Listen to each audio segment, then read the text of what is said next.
நண்பர்கள் அனைவருக்கும் வணக்கம். வாங்க ஒரு ஆன்மீக தகவல் பார்க்கலாம். இறைவன் தூணிலும் இருப்பார், துரும்பிலும் இருப்பார் என தூணை உடைத்து கொண்டு வந்து பக்தரை காப்பாற்றியது நாம் அறிந்ததுதான். ஆனால் கோயில் கோபுரங்களில் காம சிற்பங்கள் ஏன் வடிவமைக்கப்பட்டன, ஏன் புனித இடத்தில் இது போன்ற சிற்பங்கள் என பலரும் யோசிப்பதுண்டு. வாருங்கள், அது ஏன் அப்படி வைக்கப்பட்டன என்பதை அறிவோம்.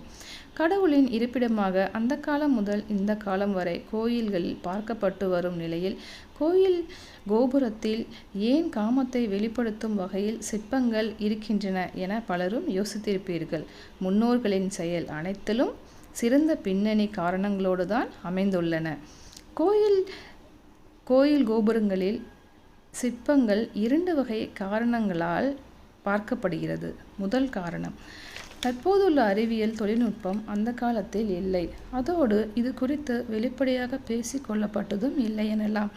அதனால் அந்த காலத்தில் கோயில்களில் இது போன்ற சிற்பங்கள் வடிவமைக்கப்பட்டன. புதுமண தம்பதிகளை கோயிலுக்கு அனுப்பி வைத்து தங்களின் இல்லற வாழ்வை எப்படி தொடங்க வேண்டும் என தெரிந்து கொள்ள ஏதுவாக இருக்க இது போன்ற சிலை செதுக்கப்பட்டதாக கூறப்படுகிறது.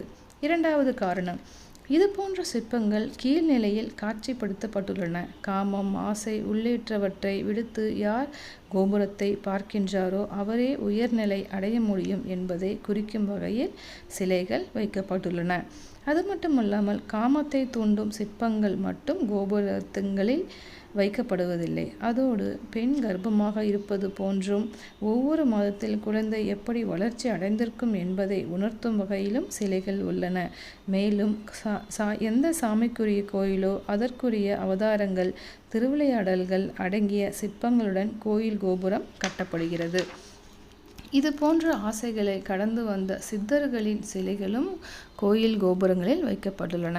அதனால் கோபுரத்தில் இருக்கும் இது போன்ற சிலைகள் மீதான பார்வையை தாண்டி யாருடைய பார்வை கோபுரத்தின் உச்சிக்கு செல்கிறதோ அவர் மேன்மை அடைவார் என்றும் கூறப்படுகிறது. ஓகேங்க, உங்களுக்கு இந்த தகவல் பிடிச்சிருந்ததுன்னா எனக்கு லைக் பண்ணுங்கள், ஷேர் பண்ணுங்கள், கமெண்ட் பண்ணுங்கள். மறக்காமல் எனக்கு சப்ஸ்கிரைப் பண்ணுங்கள். நன்றி, வணக்கம்.